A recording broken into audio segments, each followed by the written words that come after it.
قىپقىزىل يالغانچىلىق. ئاپتورى Bill Gertz.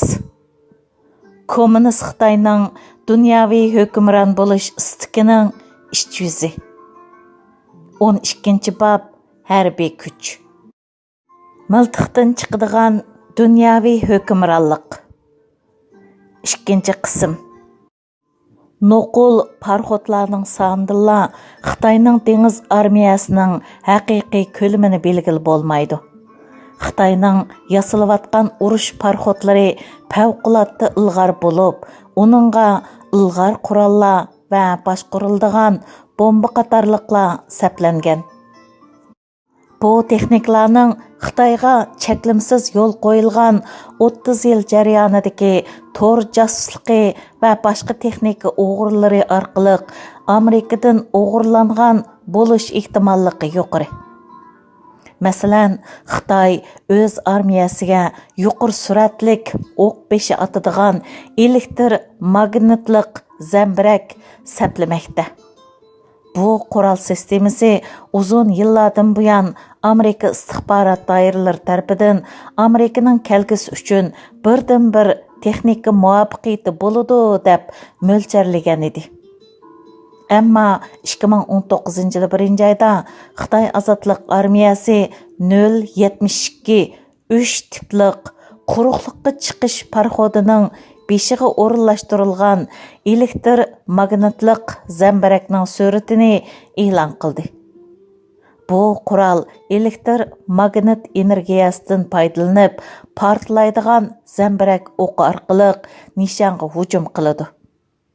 Ya'ni buningda sop to'mir yoki po'latdan yasalgan portlash xususiyati yo'q to'plar favqulodda yuqori suratda nishonga etiladi. Bu xil zambaraklarning ishlab chiqarish va qo'llanish tannarxi boshqariladigan bombaninkidan to'van. Ammo etish musofasi texmi uzun va qirish kuchi texmi yuqori. Mazkur elektr magnitlik zambarak texnikasini Xitoy bir qancha yil ilgari Kaliforniyadagi Amerika davlat mudofaa huddigarlik shirkatining elektr injeneri Chimak boshchiligidagi Xitoy josuslik to'ri orqali o'g'irlagan. Chimak Xitoy ozodlik armiyasiga elektr magnitlik aeroplan qo'yib berish sistemasi, ya'ni EMALS to'g'risida uchur bergan. Mazkur dengiz armiyasi texnikasi eng yangi avia matkasining aeroplan qo'yib berish uchun saplanadi. Buningda par orqali qo'yib berguchining o'rniga elektr magnit texnikasi ishlatilgan. Bu xil qo'yib berish texnikasi elektr magnitlik zambarak texnikasiga o'xshaydi. Chimak 2012-yili elektr magnit texnikasi va boshqa texniklarni Xitoyga berganligi uchun 24 yildan yuqori muddatlik qamoq jazosiga hukm qilingan. Men Düşmanlar 2 nomli kitobimda yozgandek, Chimak Xitoyga bergan elektr magnitlik aeroplan qo'yib berish sistemasi haqidagi uchurlar Xitoy armiyasiga avia matkadagi yuqori texnikalik aeroplan qo'yib berish sistemasini qanday barpo qilishni o'rgatib qolmasdan yana Xitoy armiyasiga elektr magnitlik zambarakni qanday ishlab chiqarishni o'rgatadi. Elektr magnitlik zambarak elektr magnitlik aeroplan qo'yib berish sistemasi texnikasini ishlatib, ovoz tezligining 7 hassasiga to'g'ri keladigan suratda 300 mil masofaga bomba yoki raketa top o'qi qo'yib bera oladigan quroldir. Amerika DDX deb atalgan keyingi avlod qo'g'lig'uchi parxotga bu yuqori texnikalik qurolni saplashni o'ylashyapti. Chimak DDXdagi uchurlarga erisha oladigan bo'lib, mazkur uchurlarni Xitoy armiyasiga yetkazib bergan. Boshqariladigan bomba yana Xitoyning eng muhim strategiyalik quroli bo'lib, 5 burchaklik bino 2018-yil 2-oydan boshlab elib borgan DF-ZF tiplik başqurulduğan bombanın tərəqqiyatığı münasibətlik məxfi bahalaş nəticəsidən bu xil başqurulduğan bombalarning to'xtavsiz tərəqqi qıldırılıvatqanlığı texmi namayan bo'ldi. Əməldarlarning so'ziga qaraganda, mazkur istixbarat mo'lchiri tövəndikicha Xitoy ovoz suratidan tez hujumchan qurolni yasash va o'rinlashtirish planini ilgari surdi. Mazkur plan allaqachon taraqqiyot programmasidan rasmiy sistemaga aylantirib bo'lindi. İstixbarat doklatiga ko'ra, DF-ZFmo qit'alar aro etish musofasiga ega bo'ladi. Ilgari Xitoyning DF-31 va DF-4 qatorliq yangi boshqarilgan bombalarni yasab chiqishiga necha 10 yil vaqt ketadi. Buningga selishtirganda Xitoyning surati ovoznikidan tez boshqarilgan bombani yasab chiqish surati kishini hayron qoldirdi. 2014-yili 1-oyning 9-kunidagi tunji qatimliq uchish siniqidan tortib 2020-yili rasmiy ishga kirishtirilgangacha bo'lgan 6 yillik sinoq, shundaqla shuning oldidagi taxminan 4 yillik tadqiqot surati nihoyatda tez bo'lib, bu Amerikaning barg'ansir kuchayotgan boshqarilgan bombadan mudofialanish sistemasini mag'lub qila oladigan, ovozdan favqulodda tez qurolga ega bo'lishning Xitoy ozodlik armiyasi uchun naqadar muhimligini gavdlantirdi. Xitoyning DF-ZF tipliq laylama boshqarilgan bombasining soatlik surati 7500 mil, taxminan 12070 kilometrdan eshib ketganda, hech qanday boshqarilgan bomba to'sqich uningga yetisholmaydi. Amerikaning hozirgi boshqarilgan bombadan mudofialanish sun'iy hamroyi va senzorlarimi bu boshqarilgan bombalarni qo'g'lay olmaydi.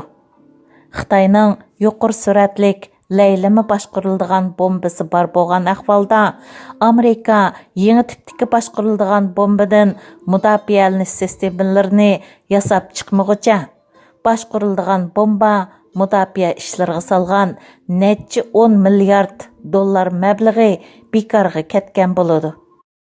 Havo armiyasi generali John Hayton bizning mudofaa sistemamiz boshqalarni cho'chitadigan qurolimizdir degan edi. Amerikaning Xitoy yoki Rossiyaning yangidan yasalayotgan ovozdan favqulodda tez boshqarilgan bombalarga qarshi bevosita mudofaa sistemasi yo'q. Agar siz ovozdan favqulodda tez boshqarilgan bombaning harakat usulini kuzatadigan bo'lsangiz, birinchi bosqich ballistik, ammo etish musofasi bir qadar qisqa bo'ladi. Biz oldimizda ko'rdigan bu bosqichda Rossiyaning va Xitoyning uni ro'yobga chiqarganligini ko'ra olamiz, dedi Hayton 2019-yilning 5-ida. Hayton davlat majlisida guvohlik berganda mundaq dedi: Ovozdan favqulodda tez boshqarilgan bomba bosqichi boshlangandan keyin senzorimiz asosan boshqarilgan bombani bayqay olmaydi. Biz boshqarilgan bomba nishonga tegib bo'lganda ondan uni ko'ra olamiz. 4 yulduzliq general Hayton davlat majlisining ovozdan favqulodda tez boshqarilgan bombadan mudofialanish va uningga qarshi turish uchun texmi yaxshi senzor yasab chiqishiga yordam berishni murojaat qildi. U ovozdan favqulodda tez boshqarilgan bombaning tahdidi to'g'risida: agar uni ko'ra olmasangiz, o'zingizni qo'g'day olmaysiz, dedi. Ovozdan favqulodda tez boshqarilgan bomba faqat Xitoyda oldingi asrning 80-yillardan boshlab taraqqiy qildirayotgan, ko'zni qamashtiradigan yuqori texnikalik qurol va texnikalardan biridir. Xitoy hərbiy ishlar tahlilchilariga ko'ra, Xitoy o'z tuproqining sirtida hərbiy kuchini joriy qildirish iqtidorining bir qismi sifatida 6 aviamatkini yasash bosqichida bo'lishi mumkin. Xitoyning tunji aviamatkasi Ukrainadan setib olingan, tamomlanmagan Varyag nomli aviamatka edi. Xitoy ishchi bekorlab etilgan mazkur aviamatka shaxsiylar tarafidan setib olindi. Ular uni Avmindagi laylimi qimorxonaga aylantirmoqchi deb dunyoni aldidi. Amaliyotda bo'lsa, bu parxod Dalian portiga so'rab kelindi va 2012-yili Leoning nomli aviamatka sifatida maydonga chiqdi. 2019-yili dengizda sinoq qilinayotgan ikkinchi aviamatka Xitoyning tunji yerlik aviamatkasi bo'lib, navbatda Xitoyning yadro energiyalik aviamatkasi mo yaslanadi.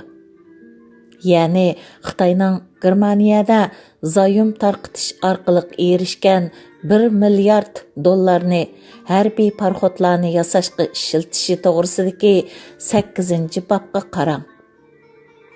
Amerika davlat mudofaa tadqiqot shirkati Jaynes Amerika Xitoy komiteti uchun tayyorlagan dokladga ko'ra, Xitoy ozodlik armiyasi ochqishliq sohalarda ilg'or qurollarni shiddat bilan tadqiq qilyotidi.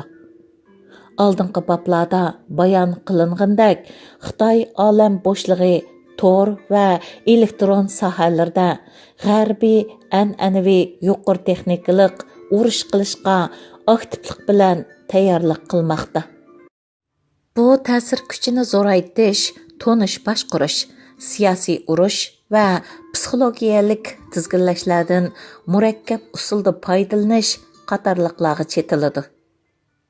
Buningdan boshqa yuqori texnikalik qurollar, ya'ni Xitoyning necha minglagan ballistik va chorlig'icha boshqarilgan bombalarga ishiltadigan harakatchan o'q beshini, quruqliq, dengiz, havo va olam bo'shligidagi nishonlarga ishiltadigan yuqori energiyalik lazer qurollarini va elektromagnitlik zambirakni o'z ichiga oladi. Xitoyning harbiy sohaga ishiltadigan sun'iy aql yumshoq detallarga solgan zo'r miqdordagi mablag'lari meva bergan va qurollarga ishiltilganda, bu yuqori texnikalik qurollarning iqtidori texmi kuchaydi. Ilg'or urush sistemalarining ichida qirg'in qilish kuchi texmi zo'r bo'lg'ini, Xitoyning tez suratda taraqqiy qilayotgan suv osti parxodlarini bayqash va vayron qilish iqtidoriga ega odamsiz uchqu va odamsiz suv osti kemasi qatorliq odamsiz qurol sistemalaridir. 5 burchaklik binoning 2015-yildagi Xitoy armiyasi to'g'risidagi yillik dokladida Xitoy ozodlik armiyasining 2023-yilga borganda 42 mingga yaqin quruqliq va dengizni asos qilgan uchquchisiz qurol va sensor sifatini ishlab chiqarganligi oshkorlandi. Bu intayin zo'r bir qo'shindir. Sonar, ya'ni ovoz to'lqini orqali suvning cho'nqurligini yoki suv ostidagi jismning o'rnini aniqlaydigan ovoz to'lqinisi uskunasidan saqlana oladigan odamsiz suv osti kemallari Amerikaga hujum qilish maqsadida yasab chiqilgan. Xitoy ozodlik armiyasining gazetidagi bir xabarda mundaq deyilgan: suv ostidagi hujum va mudofaa harakatlari dengizdagi ustunlikni egallashdagi asosliq jang maydonini tashkil qiladi va dengiz harakatida ustunlikni qo'lga keltirishning asosliq vositasiga vakillik qiladi. Xitoyning odamsiz suv osti kemalari tadqiqot parxodlari dunyoning har qaysi joylariga o'rinlashtirilgan.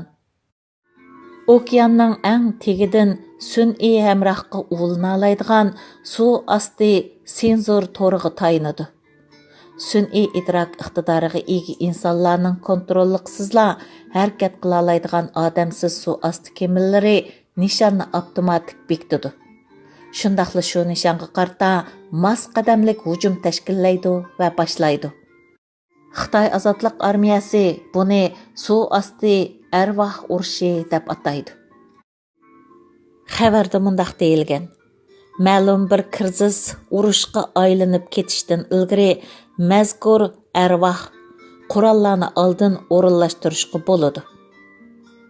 Buning usullari dengiz yuzidan bakli cho'nqur joylarga yoki dushman parxotlari cho'qim o'tadigan ma'lum bir strategiyalik dengiz kanalining yoki dengiz bo'g'zining ostiga pistirma qo'yish qatorliqlar bo'lib, bu xil qurollarni olam bo'shliqidagi yoki dengizdagi tuvan chastotaliq signal sistemasi orqali qo'zg'itib, o'z oldiga qaror chiqarib, aqliy iqtidorliq hujum qo'zg'aya oladigan, oldin o'rinlashtirilgan suv osti urush sistemasi shakllantirilgan bo'ladi. Odamsiz suv osti kemalari yana muqim nishonlarni suv ostidan qamal qilish uchunmi ishlatiladi. Bu xil iqtidor Xitoyni suv osti sattichinini barpo qilish imkoniyatiga ega qiladi. Bu suv osti sattichinining maqsadi Amerikaning dengiz osti urushi va suv osti parxodiga qarshi urushdagi Xitoyga qarshi eng zo'r hərbiy afzalliklarga jang e'lon qilishdir. Xitoy o'zining sun'iy aql saplangan o'ylash, inkas qaytirish va hujum qilish iqtidoriga ega odamsiz suv osti kemalaridan tashkillangan qo'shinini ishqa selib, o'pchi hujum qo'zg'ashni planlamoqda. Davlat mudofaa tahlilchilari o'z oldiga harakat qiladigan odamsiz qurollar kelgusi janggohga hükümranlıq qiladi. Shundaqla Amerika bilan Xitoy orasidagi hərbiy kuch tangpongligi kimning avval eng pishib yetilgan sun'iy aql texnikasini va bu xil texnik saplangan odamsiz qurollarni egilishiga bog'liq deb faraz qilishmoqda. Xitoyning DF-21D va DF-26dan iborat parxodga qarshi boshqariladigan bombalarning harakatchan o'q beshi Xitoyning qurol yaroq ombiridagi yana bir ilg'or quroldir. Bu xil atmosfera qatlamiga qaytib kelalaydigan to'shig'uchilar bo'libmi DF, ZFga o'xshash ovozdan favqulodda tez boshqariladigan bombalar Amerika va boshqalarning boshqariladigan bombalardan mudofaa sistemasiga tahdid soladi. Shundaqla elektromagnitlik zambirak, ovozdan favqulodda tez qurollar, ya'ni ion qurollari, lazer qurollari, elektromagnitlik qurollar degandek. Energiya qurollari va boshqa ilg'or elektronlik urush texnikalari va uqumlar qatorliq texmi yangi ilg'or qurollarning taraqqiyotini teziltdi. Amerika bilan Xitoy o'xshashla tadqiq qilayotgan eng yangi davlat mudofaa uqumlarining biri qo'yib berishni oldin tezginlashdir. Bu dushmanning qo'yib berilish oldidagi boshqariladigan bomba va qurol sistemalarining qo'yib berilishni kontrol qilish, aloqa yo'l boshlash va senzor sistemalarga suqunib kirib, ularning qo'yib berilishini to'sishni maqsad qilgan tor, elektron, lazer yoki an'anaviy portlatış harakatlarini ko'rsatdi. Xitoyning ilg'or urush haqidagi yana bir yangi uqumi tarqoq qirg'in qilish kuchidir. Mazkur uqumning dengiz armiyasi nusxasida hujum guruhlari va boshqa markaziy nuqtalardagi qo'shinlarni bir yerga jug'lashning o'rniga urush parxodlari mudofaa iqtidorini kuchaytirish va boshqarilgan bomba orqali hujum qilish unumdorligini oshirish uchun tarqalib ketadi va elektronlik vositalar orqali o'zaro bog'lanib turadi deyilgan. Dengizdagi tarqoq qirg'in qilish kuchi jihatda mazkur yangi uqum zo'r miqdorda yangi tipdagi urush parxodi va boshqarilgan bombaga ega Xitoyni texmo kuchlantirishi mumkin. Ovozdan favqulodda tez hücum quralları texmi muqimsiz yeni qurallarning biridir. Xabarda yana mundaq deyilgan. Mazkur qurallarning ovozdan favqulodda tez surati va kelgusidagi tizginlanishchanligining birlashtirilishi ularni texmi zo'r hujumchanlikqa ega qiladi va oldin qo'l silishga undaydi. Ular yana ovozdan favqulodda tez boshqariladigan bombaning tahdidiga taqobil turish uchun energiya qurollari va elektromagnitlik zambarakka o'xshash boshqa ilg'or qurol sistemalarini taraqqiy qildirishga sabab bo'ladi.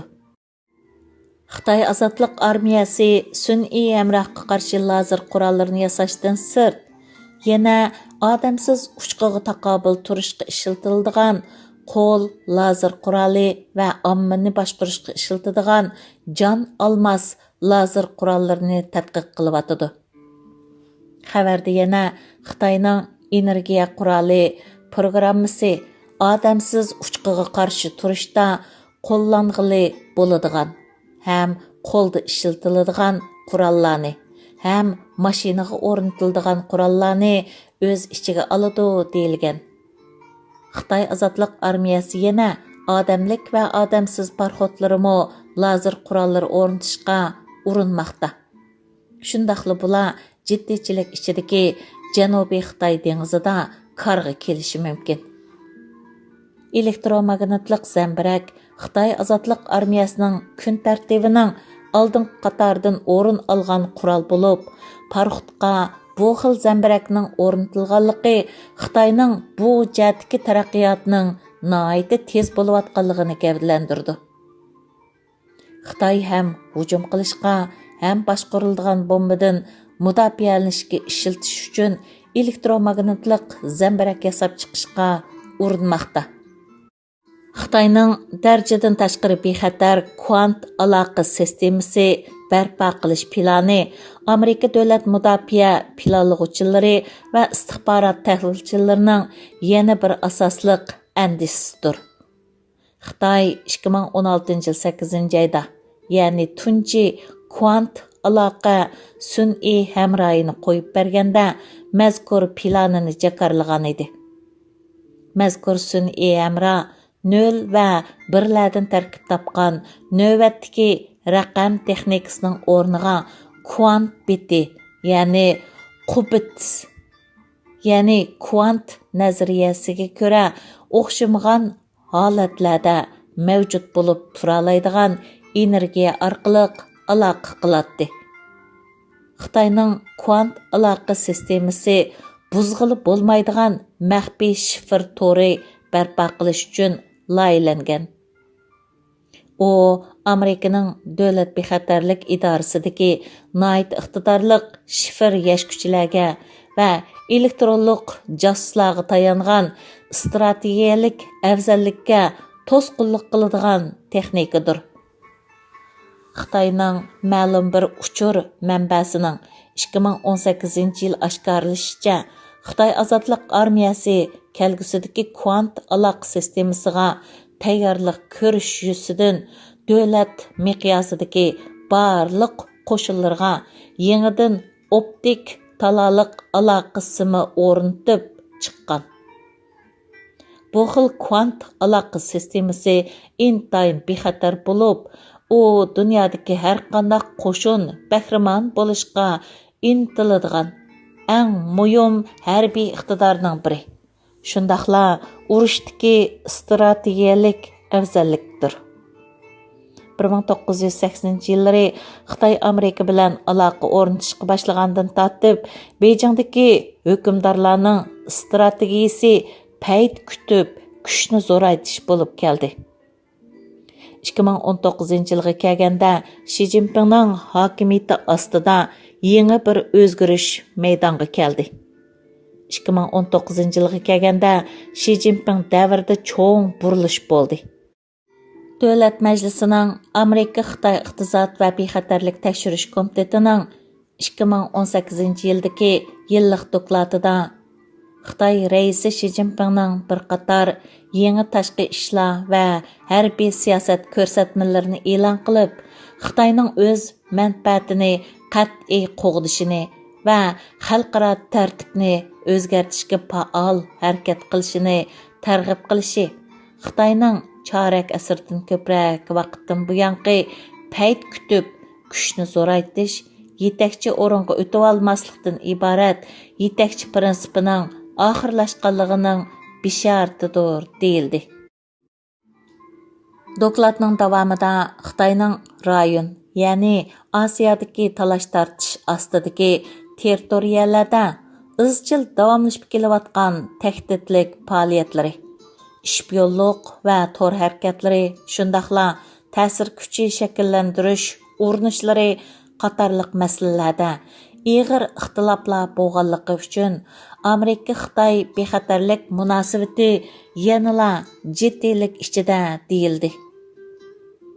Mazkur tarmoqning sobiq istixborot mudiri havo armiyasining pensiyaga chiqqan general-leytenanti David Diptulla Xitoyning Avazdan favqulodda tez suratlik boshqarilgan bombalari Amerikaning mavjudligini tahdidga uchirtidi deb qaraydi. Real mudofaa texnikalarining yo'qligi tufayli dengizdagi parxod va quruqliqdagi muqim qismlar Avazdan favqulodda tez suratlik qurollarning hujumga osonla uchraydi. Bu xil ahvol bizni urushning dastlabki bosqichida Marvaid porti hujumiga o'xshash ajallik zarbiga uchrab, xavfga duchor qiladi deydi u. Amerika armiyasi 1991-yili Sovet ittifoqi yemirilgandan keyingi askar qisqartgan va yaqinqi 20 necha yilda terrorlikqa qarshi turish harakatlariga haddidan ziyoda kuchayib ketganlikdan, shundaqla Xitoyga qarshi yuqori texnikalik urush qilishga ancha ahamiyat bermaganlikdan bu xil tuyuqsiz hujumning talofatiga bardoshlik bergudak tayyorligi yo'q. Buningga Amerika hərbiy xarajat xamchotining zo'r darajada qisqartilishi qo'shilib, mavjud holat Amerikaning bu xil yangi tipdagi qurollarning zarbisiga uchrash xatirini kuchaytirdi.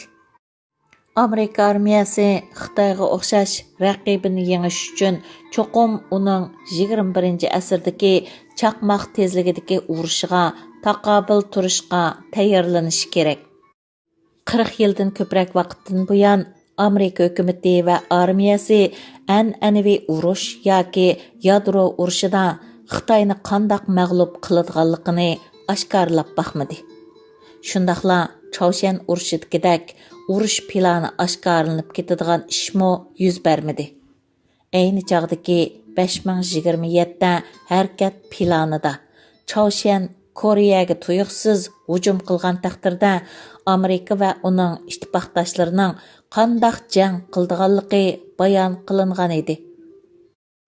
Xitoyga qarshi urush plani haqida hech qanday gap so'zning bo'linmasligiga barliq davlat mudofaa va davlat bexatarligi amaldorlarining oshkora so'rinlarda Xitoyga urush etish to'g'risida gap qila olishini cheklagan prezident buyrug'i sabab bo'lgan. Алдыңғы бапта qayd qilingandek, Obama hukumati beshburchaklik binoga Xitoy bilan bo'g'isi to'qinishning xatirini suslashtirib, ko'z tutish haqida buyruq tushirgan. Bu azdurg'ichi siyosat beshburchaklik binoning sobiq siyosat belgilaguvchisi Joseph Nayning 1990-yillardagi batil nazariyasini asos qilgan. Nay keyincha Amerika siyosiy sahnasida olqishga erishgan Xitoy Kompartiyasi qandoq faoliyat qilishidan qat'iy nazar Amerikaning Beyjingni dushman sifatida ko'radigan siyosat va harakatlari Xitoyni tahdidga aylantirib qo'ydi degan siyosatni o'ttirg'a qo'ygan edi. Xitoy Kompartiyasi va uning Xitoy Ozodlik armiyasining qarmog'idagi siyosiy harbiy qismlari oshkor holda Amerika Xitoyning mag'lub qilishga tegishlik asosliq dushmanidir deb jakarlagandan keyinmi bu safsata yana tashviq qilinaverdi. Shundaqla bu botil nazariya toki Donald Trump prezident bo'lib saylanganga qadar davomlashdi. Amerikaning Hindi Tinch okean qo'mondonlik shtabi Xitoyga qarshi urush planini tuzishga mas'ul. Necha 10 yildan buyon Xitoyning siyosiy, harbiy nishonlari va g'arz haqidagi nabab istixborot mo'lcharlari tufayli mazkur qo'mondonlik shtabining, ya'ni Xitoyning aloqador urush planlarimi to'lim yumshoq bo'lib keldi. Bu istixborot mo'lcharlarining mazmuni Xitoyning nishoni, ya'ni rayon Osiyo bilan cheklanadi. Mohiyat jihatimi asosan mudofaa xarakterlik. Shundaqla, ya'ni necha 10 yildan buyon faqatla Tayvanga qarshi harbiy uslubdagi qo'lga keltirishni maqsad qilib kelyotidi degandan iborat edi. Bu xil mo'lcharning natijasida Amerikaning Hindi Tinch okean qo'mondonlik shtabining urush plani Xitoy Tayvanga tuyuqsiz hujum qilgan taqdirda Tayvanga harbiy yordam berishni asos qilgan rayon xarakterlik to'qinish bilan cheklanib qoldi. Allohizal 2011 yildan boshlab mazkur qo'mondonlik shtabining urush plani Yaponiya bilan Xitoy Sharq Xitoy dengizidagi Senkaku orolini talishib urush qilgan taqdirda Amerikaning ittifoqdoshi bo'lgan Yaponiyani qo'g'dash uchun Xitoyga qarshi urush qilishini o'z ichiga oladigan qilib kengaytildi. Yaqinda Xitoyning keng ko'lamda orol barpo qilish orqali Janubiy Xitoy dengizini changilg'a kirgizishga urinishiga agishib, Hindi Tinch okean qo'mondonlik shtabining Honoluludagi Mervite porti, ya'ni Pearl Harborga yaqin joydagi HMCS bazasida maxfiy xizmat qiladigan jang pilotchilari Janubiy Xitoy dengizida urush qilish loyihalarini tuzishga boshladi. Davomi bor. Mەnbە ئۇيغۇرلار تور ژورنىلىنىڭ 13 سانىدىن ئېلىندى. ئىنگىلىسچىدىن تەرجىمە قىلغۇچىلار ھېكمەتيار ئىبراھىم، ئەنۋەر قاراقۇرۇم.